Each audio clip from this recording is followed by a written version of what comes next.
Hello, I'm Kathy Bissell. Welcome to the Golf Show 2.0.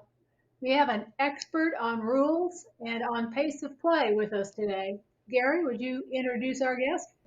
Wait, you didn't mean me? No, I didn't mean you. I've played enough golf. I'm an expert on watching people play slow.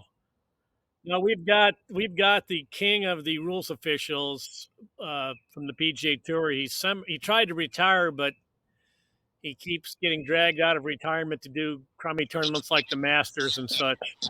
Well, I really Famous wasn't Mark at the Masters, Russell. but I Mark, am staying busy. I am retired, but I am staying very yes, busy. I'm not retired. I'm retired from doing the rules, but I'm not retired from you working. you you have to be up there on the list of who had the longest career as a PGA Tour rules guy. You got to be on the top three, don't you? Yes, yes, probably number one. I mean, I was going to myself, say Slugger was up Slugger there a long White, time. we were right there. We were right there together. I think I Yeah, that's edged what I him thought. out just barely, but we were both 40, 41 years. Yep. Well, Slugger's not on the show today, so I'm going to make the ruling as the czar, as my name indicates on the screen. I will make the ruling that you're number one. Okay. Thanks, Gary. I appreciate it. You're number one. Hey, look, the pace of play has been in the news lately. Name calling at the Masters. Somebody said Patrick can't lay slow. Patrick Cantlay said, "Well, we had to wait all day." Gosh, Mark, we've never heard anything like this in 40 years in the PGA Tour, except maybe Lanny Wadkins in 1971. It's the same story. I mean, you had to laugh when you heard that, didn't you? Well, I mean, about every 3 years, it becomes a very hot topic for about 2 or 3 months. But we've been playing the same amount of time, Gary and Kathy, for like 50 plus years.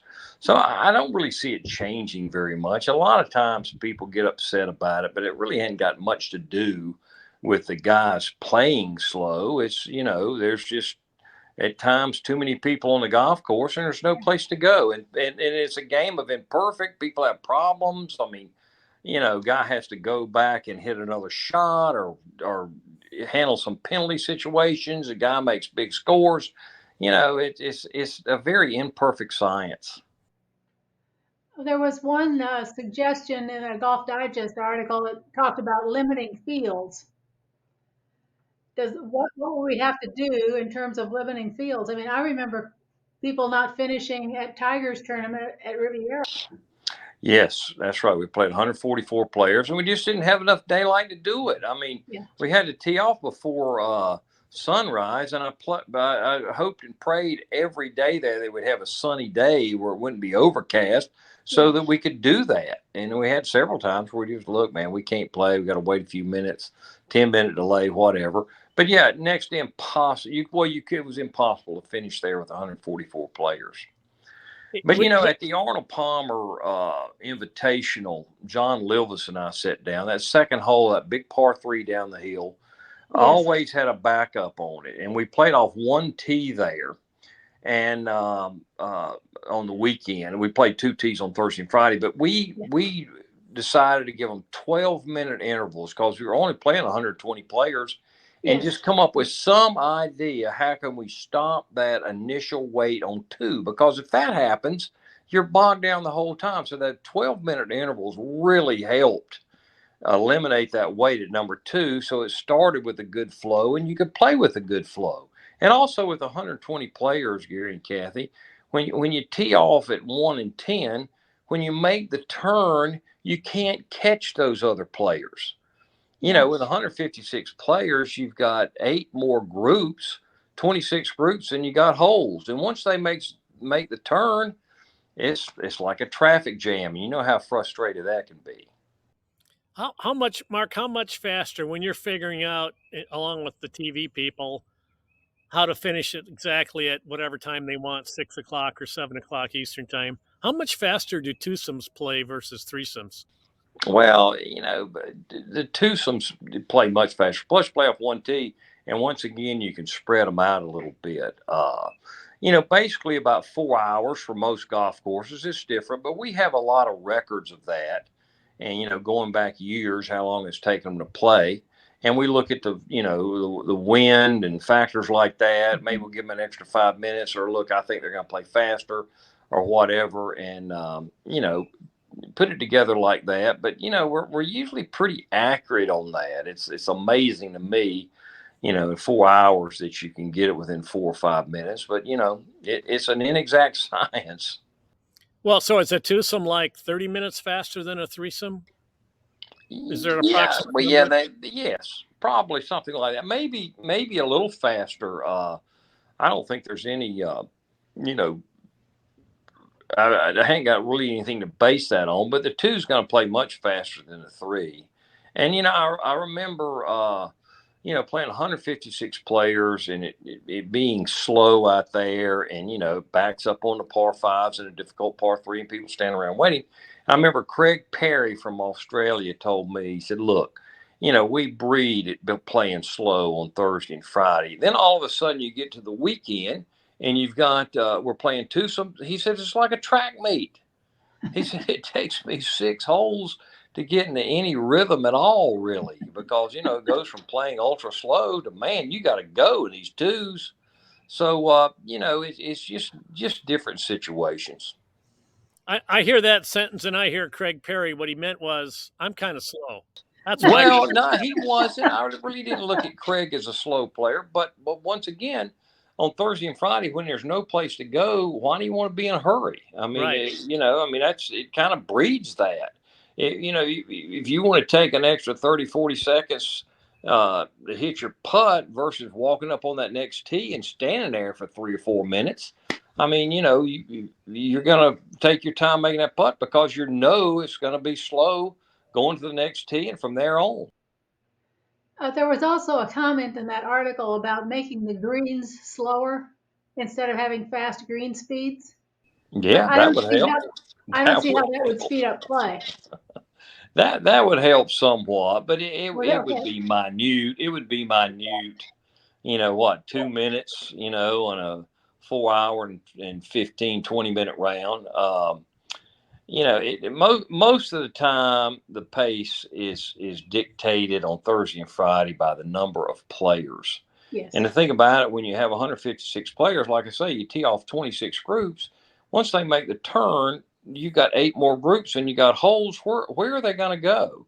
And my philosophy always with that was uh, give them 11-minute intervals. Let them at least play 9 holes in peace.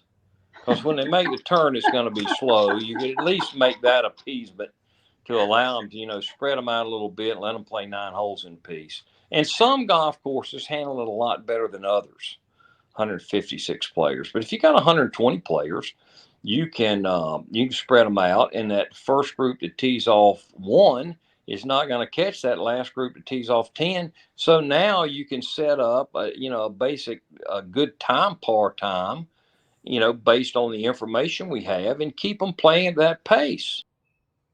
Lanny Watkins was always one of the fastest players in golf. He complained about the pace of play throughout his career, and I'm pretty sure now that he's retired, he's still complaining about it.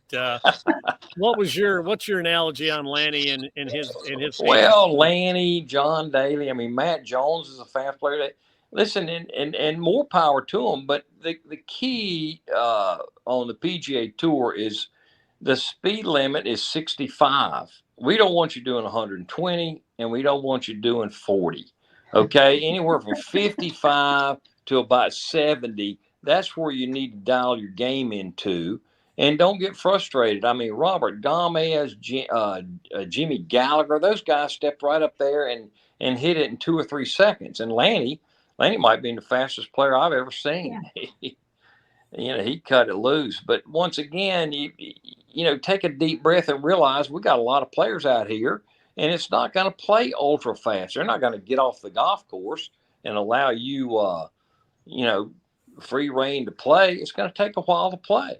Well, it's funny. You may have been on the course and missed this, but when Brooks Koepka was, I believe he was in the same group as Sam Bennett, the amateur, and Bennett would hit a shot and whatever, and then TV could barely whoa, Koepka's already hitting his shot.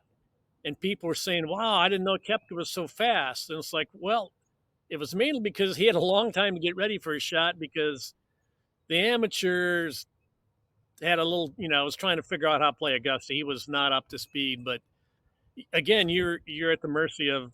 You're only going to go as fast as the slowest guy in the field, and you've been through this for 40 years.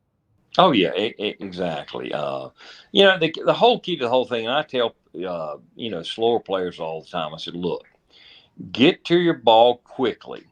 Be ready to play when it's your turn. Then you can take 30 seconds to play. But if you walk slow and the other players play, and then you're putting your glove on and all that, you can't do that and take 40 seconds to play your shot. You got to get there quick, be ready to play when it's your turn, and then go ahead and play. Gary had a theory about the par fives adding to the slow play problem. Gary, you want to explain that? Yeah, Well, Gary, I agree with you. Yeah, it's the distance the ball goes and the distance these guys are hitting it, which are not necessarily the same thing, but every par five is reachable now. And I don't know when the drivable par four became fashionable, but we've added that in there. There's 5 holes now where these guys have to wait; they can't hit, and there's most of a hole ahead of them, and suddenly it's open. So that's the distance factor is added to the problem that we already had. Oh, no doubt about it. Yeah, the distance factor, and especially those par fives got a little trouble up around the green, little risk reward things. You remember when we used to play at Avondale, the 6th hole there was a par five, big dogleg right with a creek all the way down the right side. It was an excellent golf hole, but it was tough. I mean, you had to fit your tee shot down there. Then if you went forward in 2, there's a lot of trouble. Had to figure out where it crossed. Well, the 4th hole was a 3-wood wedge. So then it would just slingshot groups into that slow playing 6th hole, and we'd have 2 or 3 groups standing on the tee. And the general public would instantly go, man, these guys play so slow out here. It had absolutely nothing to do with someone playing slow. It's the way the golf course set up. Yeah. I think I speak for a lot of players who used to play Avenel in saying, I don't miss it. Yeah, when you talk about a drivable par 4, I don't know if y'all might have been there, but remember out in the at La Costa when we were playing the match play championship, and it was so. I mean, it was a lake. We had those rains like they've had this year in California. The place was lake, and when it finally stopped raining, we semi got it ready to play. Oh, I guess it's number 4 or 5 over there. You drove it down into a valley, and it was so wet down there. It was unbelievable. I mean, like, I don't think they're going to be able to play down here. But if we can get them to drive it in the fairway in a closely mown area, at least they'll be able to live clean in place, find a place to play. So we moved the tees up to the very forward tees. So I'm thinking, well, maybe they hit 5-iron or 6-iron down there and get it in the fairway so they'll be able to lift it. And then I thought absolutely nothing about it. The committee thought nothing about it, and people were writing about what a great idea for the match play, a drivable par 4. Well, that never really even entered our mind. But I think that was the first time I remember talking drivable par 4. Well, I think you knew it was in vogue when the U.S. Open went to Torrey Pines and they moved the tees up on what hole was that? 13 or 14? It was 14. 14 and made it a reachable par 4. It's like even the USGA, what's happened? It's the flavor of the month. Well, I know. And the thing about the 14th hole is one of the hardest holes on the golf course, and I think most of those players, rather than take that chance, just played a long iron off the tee and hit 9-iron really went for it. Mark, in your long history, has anybody in a discussion of pace of play, has any player ever said to you, "Man, you're right, I am slow"? Has anybody ever pleaded guilty? Yes. Yeah, people pleaded guilty. Can you name them? Like who?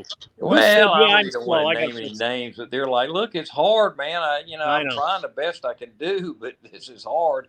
And I can't tell you how many times people are coming to me, man. In our Saturday morning group, we play golf in 3 hours and 20 minutes. And I'm thinking, Yeah. well, why don't y'all all mortgage your house and throw all that money together and, play the first three places on a, percentage basis and see how fast you play. Exactly. I mean, when you have that little tight lie chip shot to a lightning fast green that's firm, you can't just step up there and hit it. I mean, I wish you could, but you have to think about what you're going to do and analyze it, and that takes a little time. I think you just invented a hit new series on Netflix. We're going to call it Play for Your Life. You mortgage your house, you take all your money out your bank account, you put it in, and 4 guys go out and play 72 holes and see what happens. They call that the PGA Tour, Gary. Yeah, and see how fast they'll play. Yeah, but these are average people who don't have any money, and they don't get endorsement money. It's nothing. It's all their own money's on the line. I'm sure a lot of people would volunteer for that. Right. They'd like to try it. Well, it's a lot. Like I say, people see it backed up. They instantly think these guys are playing slow, but that is not usually the case at all. It's the way the golf course sets up and how many players you have, and you have some golf courses that just have areas where it backs up. And like you say, you throw in those drivable par fours. I mean, every time we're going to have a group wait on the 15th hole at Hartford. That's just the way it is. Yeah. But that's one of the best drivable par fours there is. It was built for that. And it's a risk reward, and that is an excellent hole. It's kind of difficult when you just start moving tees around, but when the golf hole is built for that, it can be a good thing. Do you think using rangefinders would speed up play at all? Not really. Okay. I think that for a long time you'd have guys use the rangefinder and then pull the book out of their pocket and start looking at it like they always do. They're going to do both. Where's the slope on this green? Which way is it go?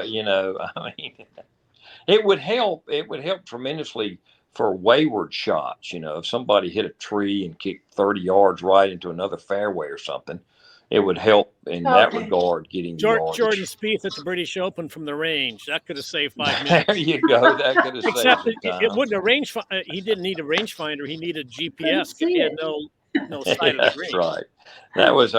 That was our old friend, God rest his soul, John Paramore, handling that. Yes.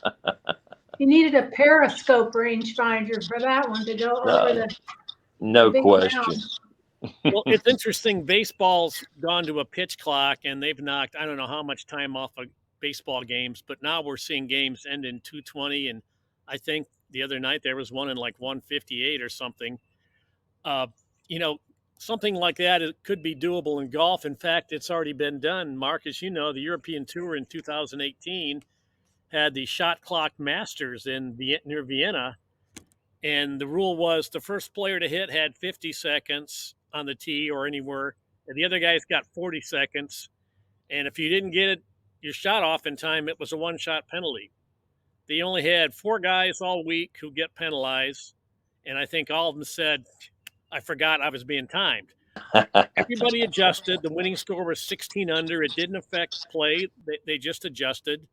Unfortunately, it was a one-year experiment, and Keith Pelley, the head of the European Tour, said, well, it really worked. This was an experiment, and I think 10 years from now we'll look back and go, wow, this was so archaic. Why didn't we do this sooner? Funny, we haven't heard one word about that in 5 years, but their average playing time in every overall was 4 hours and 14 minutes on the first 2 rounds. They cut almost 35 minutes off of playing time. Could something like that physically be done in the PGA Tour, or is that just maybe a bridge too far? I think it would be very difficult for that. Golf's not a game with a clock on it. I mean, it's hard enough as is. You like I said, those little chip shots and those little 4-foot putts that you got to hit in the center of the hole are not going to go in. With a lot riding on it, I think that would be kind of unnecessary. It would disrupt a lot of players. concentration and play. I think maybe doing it on occasion just to show, that could work. But I don't think the players would like that week in and week out. But I think what they did in baseball was great because it brought the modern game into where the game used to be. I mean, Gary, you and I've talked about it. I mean, when Mickey Mantle played, he didn't step out of the box and pull his batting gloves off and strip them up two or three times and step back in. They stepped in there and played. And so I think the shot clock in baseball to bring the game into, the modern game, I think it's a good thing. Batting gloves, what was that? They would have laughed. Exactly. You got up and rubbed some dirt on it. That's right. If you went down and broke your leg, you rubbed some dirt on it and you kept going. Rubbing dirt on something fixes everything, Tiger, in case you're watching. That's right. Exactly. Hey, tell us there's a little known fact. ShotLink has all this data. And if you go and look at ShotLink and see when the time for each shot is recorded, with enough data bits, you can get an idea of how long a player takes over each shot in average, and you mass a lot of data. The PGA Tour, Mark, you can fill me in and fill us in. The PGA Tour has that data. Do they really use it for anything? And, do the players get to see it? Tell us about the story behind that data. Well, the shot leak information it's incredible. It's invaluable. It gives us so much information. I can't even begin to tell you about it. I mean, it's one of the things I bothers me with Live. They don't have any stats to speak of. I'm so spoiled by ShotLink. When it first came, I thought, this is ridiculous. We're going to spend all this money on that. I was so wrong on that. It's unbelievable. That the ShotLink information is invaluable. But yeah, it tells who's the fastest player and the slowest player. And it ranks those, and those players are aware of that. They get that information, and they're always encouraged to get out of that lower percentile, to improve your game, improve the pace of your game. So, yeah, they have that information. ShotLink has that. But like I say, when we talk about, the pace of play, people playing slow really ain't got that much to do with it. Because if you're playing slow and the hole in front of you is open and you're over your time, the rules committee is on your case. I mean, we're going to time you. You got to keep up. That's the way it is. And to tell you the truth, Kathy and Gary, it's all the committee talks about all day long. Wow. Where's this group? Where's that group? Okay. Hey, look, these guys have some problems up here. This group, we got to give them one more hole. If they're out there, we're going to time them. I mean, it's never ending on that. Did you ever think of rules official tasers? Give them a little try. Yeah.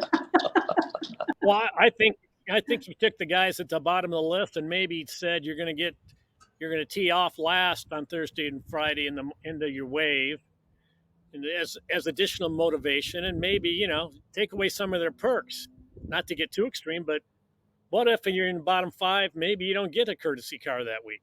Well, that could be. Sometimes you got to hit the donkey in the head with a blank to get his attention. That would have to be approved. But yeah, you could do things like that. But I think making the guys aware and seeing that raw data is a huge positive in that direction. But we do have that information.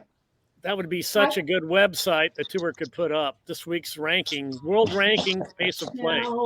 No, they're not going to do that. I had the feeling I'm really hurting my. I think the players would get worn out on that. The only concern I would have about that is that ShotLink is being done by volunteers. Is that not correct, Mark? It is, but at the same time, there is so much data.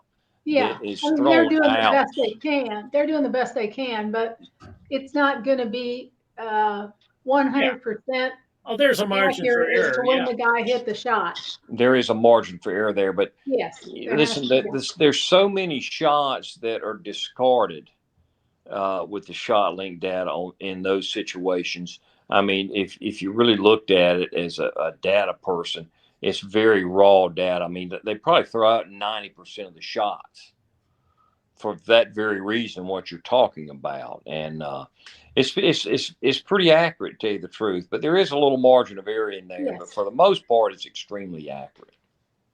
Well, everybody's doing the best they can, but maybe you push the wrong button. Maybe somebody asks you a Yeah, question and you that's look right. away, and then you enter your data. That's right. Um, Yeah, but it's what if you're ready to hit a shot and a fan makes a commotion or yells you to man before That's right. you know, That's that's why in the shot clock masters, they all got a couple of exemptions or timeouts or whatever Yes, they could call. other distractions. I would like to see at least one shot clock masters, even if it was not an official event or a Corn Ferry event or something. It's an experiment worth trying. Yeah. What if you just had a putt clock? If you just picked the pace up on the greens, because that's really where a lot of guys never hit a putt inside of 40 seconds. That might be something, Yeah. but again, you got nowhere to go. So what's the rush? Well, if you do have somewhere to go, the committee's going to be on your case. But yeah, exactly. And like we talked before, I mean, it's hard just to step up there and hit it. I mean, you got to look at a lot of different things, especially with the speed of the greens we play. Yeah. And what do those speeds tend to be these days? What's that? Say that. What is the speed of the greens these days? Between different courses with the undulation on the greens, but for the most part, 11 and a half to 12, 12 and a half. And what was it 25 years ago? 25 years ago, it was probably more like 10-5 to 11. Okay. How much, and this is a probably impossible question to ask, which is why I'll ask it anyways. It's kind of a guy I am. How much more difficult during your career were PGA Tour courses set up? And I know the length of the rough varies from course to course over the years, but uh, pin placement, I seem to recall it used to be like 4 steps from the edge, and now aren't we up to 2 steps to the edge? Can you somehow quantify? Because people compare scoring averages and say, oh, so they've done all this stuff, and these guys aren't ripping it up. Well, yeah, the courses have gotten a lot tougher too. Well, the guideline used to be 4, but we took it down to 3 simply because, we play some golf courses with some very small greens.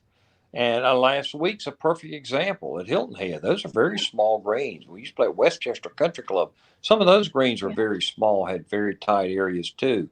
But we've always wanted to set the golf course up as difficult as could possibly play, but fair. And I remember when John Mahaffey won the Players Championship on 16, he hit a 4-iron from 180 yards.